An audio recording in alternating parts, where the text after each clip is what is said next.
Yeah, well, I'm going to toss in a couple of things here. First of all, I think that one of the things that I see a lot of people messing up with is that they like to, everybody's really advocating using imagery in one form or another, either for content marketing or, for engaging with your customers.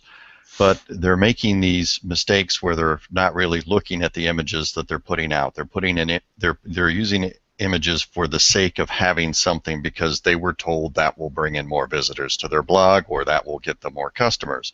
Mm. So one of the things, and I don't respond to, I mean, I'm a very visually oriented person, so I respond, but also I'm going to respond negatively if I see that there's been no thought put towards an image that's been selected. For example, people who like to just grab stock photography and shovel it into their blog. I immediately look at that and say, if you put no thought into the image you selected, then the content that you're trying to deliver to me has no value either. So you can it's a double-edged sword, I think, because if you rely on visual elements too much and you do not put any thought to any kind of science to how you're selecting them, you're going to drive away a certain demographic of people. You're going to be rated by that picture. So you should think about that. I would think that's my advice from the bottom here is you're going to turn off some people in addition to turning them on. So how do you anticipate that? I guess is part of it. Go ahead, John. I'm sorry. Yeah, no, you just spark a really good issue, I think, Mark, which is that it's not restricted to visual imagery, but it's any kind of content, which is if you're a brand and trying to really get the most out of social networks, there's a danger you have of chasing engagement numbers, right? Because engagement numbers are great. They're indicative of preference, perhaps purchase consideration. But, I see this all the time where community managers of brands will discover that their most engaging message was Happy Chinese New Year, which, is just something that's a cultural thing. It happens presumably once a year. But how relevant is that to your brand and your message? How relevant is it to the customers that you want to engage? I think that while it may you may see some numbers spike, which I guess is, in some ways, Mark, a counter to what you're saying, but I think it's supporting your point that you really need to figure out what's relevant for the people you're trying to engage and what you're selling or what your business is. It's not, you can't just blindly chase after numbers, or you can't blindly chase after a trend of like visual imagery and put up anything you want under the sun.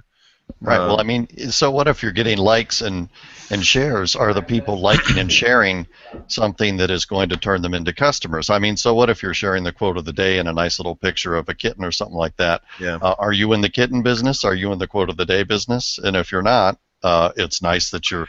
I mean, it's nice you're increasing brand exposure. I can see that value, but you're not. I see that as a mistake. I mean, a lot of people dive into the visual end of the pool head first, and I'm not seeing a lot of thought behind it. So I'm kind of being a little skeptical of some of this.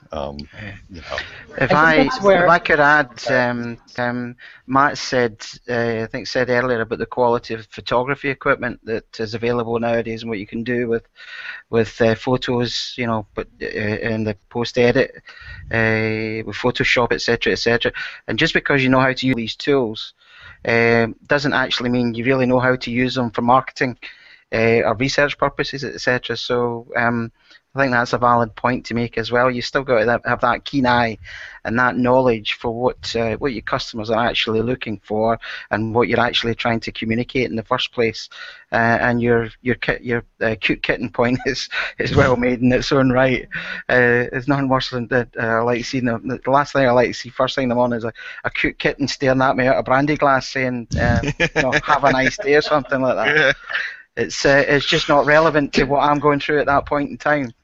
And I suspect that a lot of people have exactly the same view.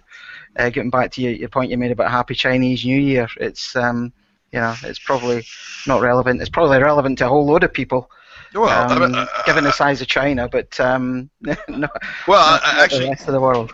in that case, I'm not saying it's not relevant to people. What I'm saying is it's probably not relevant to the brand. I mean, anyone Yes. can do that, and I think staying focused on what you're trying to accomplish as a brand makes sense. The one thing I want to throw in, I know we're getting close to the end of our time, is that I think one of the pitfalls of the excitement around visual imagery for brands has become, this kind of Facebook now talks about, the new print, right? So we see a lot of brands publishing imagery, which essentially, are really cool, hopefully more often than not, well thought out, clever print ads. Yeah.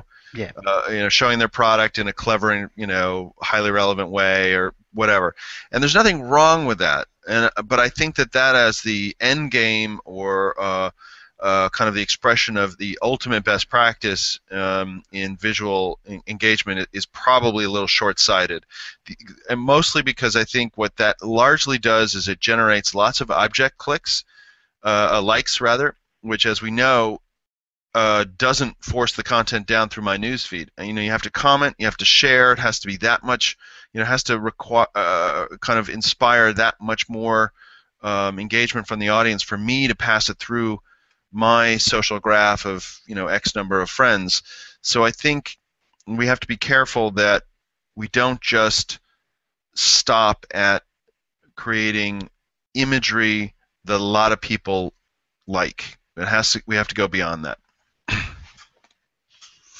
That's yeah. I know you're going to be a busy guy, John, and we're getting sort of on the dot now. Can I ask one more question from Molly Darden? She's just wants to know, younger people seem to be turning away from Facebook. What do you see of trending markets using Facebook? Yeah, that's true. We see, I hear that a lot. I mean, I don't, people even speculate, is there going to be is Facebook going to face a MySpace-ization, if you will? Although MySpace is making a comeback even. Yeah, I think it's true. I think that I see a lot of people in their late teens and 20s, kind of opting out or not staying as active in Facebook, going to like platforms like WeChat and other platforms for instant communication and whatever, a whole bunch of other platforms.